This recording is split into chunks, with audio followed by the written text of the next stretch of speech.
उत्तराखंड की राजधानी देहरादून में सर्द मौसम के बीच विधानसभा चुनाव की तैयारियों में लगे राजनीतिक दल अपनी अपनी जीत के लिए तमाम तरह के हथकंडे अपनाने में जुटे हैं।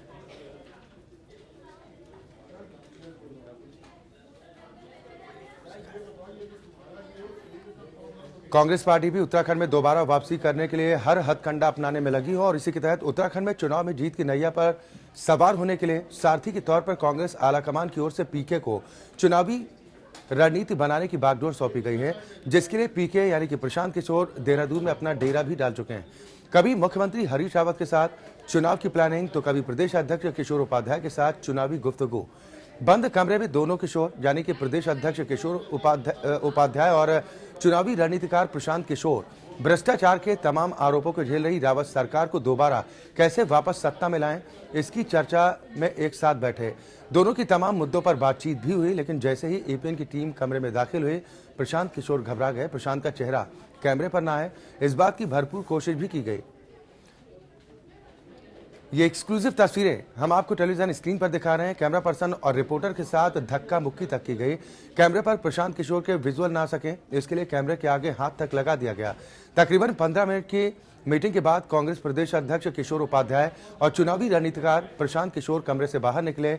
चुनाव में नेताओं की नैया पार लगाने वाले किशोर कैमरा देखते ही एक बार फिर से चेहरा छुपाने की कोशिश करते नजर आए और तेजी से बाहर निकलने की कोशिश की।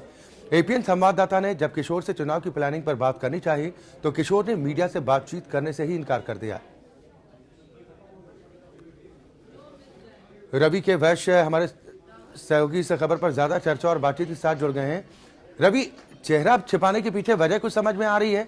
आप रणनीतिकार के तौर पर भेजे जाते हैं तो रणनीति बनाइए और जो रणनीति हो मीडिया के सामने रखिए कि हम किस नीतियों के आधार पर आगे बढ़ेंगे। चेहरा छुपाने की वजह क्या है? देखिए अक्षय, चेहरा छुपाने की वजह बहुत जो एक सामने आई है वो ये है कि किसी को पता ना चले कि प्रशांत किशोर देहरादून में मौजूद हैं और जो चुनावी रणनीति है कांग्रेस की वो उसको कर रहे हैं।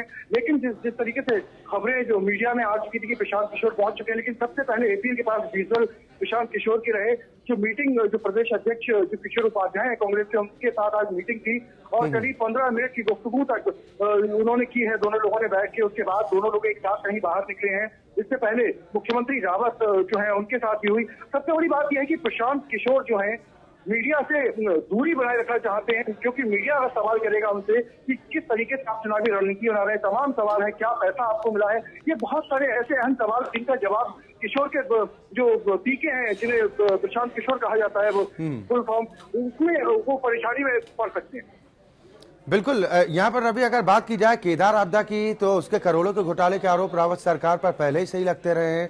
बाद में भी आपदा पीड़ितों की आर्थिक मदद के लिए आई रकम को बॉलीवुड कलाकारों को पेमेंट करने का भी आरोप रावत सरकार पर लग चुका है।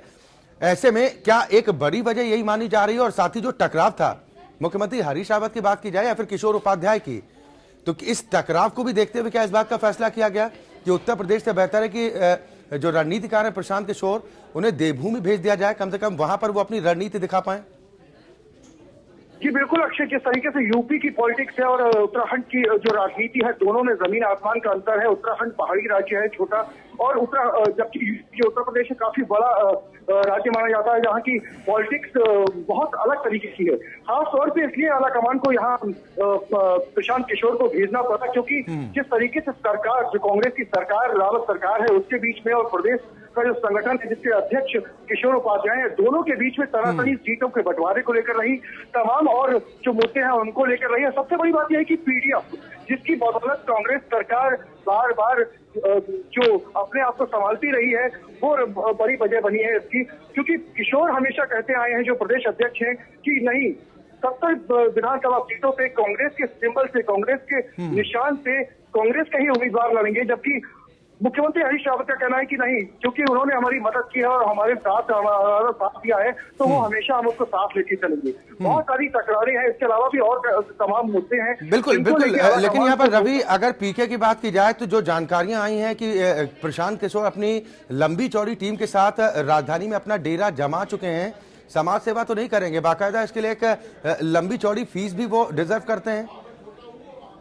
जी बिल्कुल अक्षय, जिस तरीके से प्रशांत किशोर ने मोदी को चमकाया, जो केंद्र में आज बैठे हुए हैं, सत्ता में विराजमान है और देश के प्रधानमंत्री हैं। जब जाहिर था कि उनको काफी अच्छा पेमेंट मिला कंसल्टेंसी के बदले। और यूपी में भी कांग्रेस ने जब इनको हायर किया और बिहार में भी नीतीश सरकार और को बनाने में अहम भूमिका रही है प्रशांत किशोर की, तो निश्चित तौर पे प्रशांत किशोर कोई समाज सेवा करने तो नहीं आए और लंबी चौड़ी टीम के साथ आए हैं, जो कि एक अलग तरीके से काम करती है। लैपटॉप, तमाम जो तकनीकी है, जो आज का डिजिटल इंडिया जिसे कहा जाता है, वो पूरा मौजूद रहता है। और उसमें वो जो भी चीजें हैं वो फ्री में नहीं होती है कभी भी। तो कहीं ना कहीं एक मोटी रकम इनको दी गई है, जिसका खुलासा जो कांग्रेस पार्टी है वो नहीं करना चाहती है, क्योंकि नोटबंदी का बड़ा असर दिख रहा है और उनको तमाम जवाबदेही जो है, चाहे वो इनकम टैक्स डिपार्टमेंट हो, चाहे वो और विभाग हो, उनको देनी पड़ सकती है। तो इसके लिए सीधे तौर पे कह दिया कि वॉलंटियर के तौर पे, यानी समाज सेवा के तौर पे प्रशांत यहाँ पे आए हैं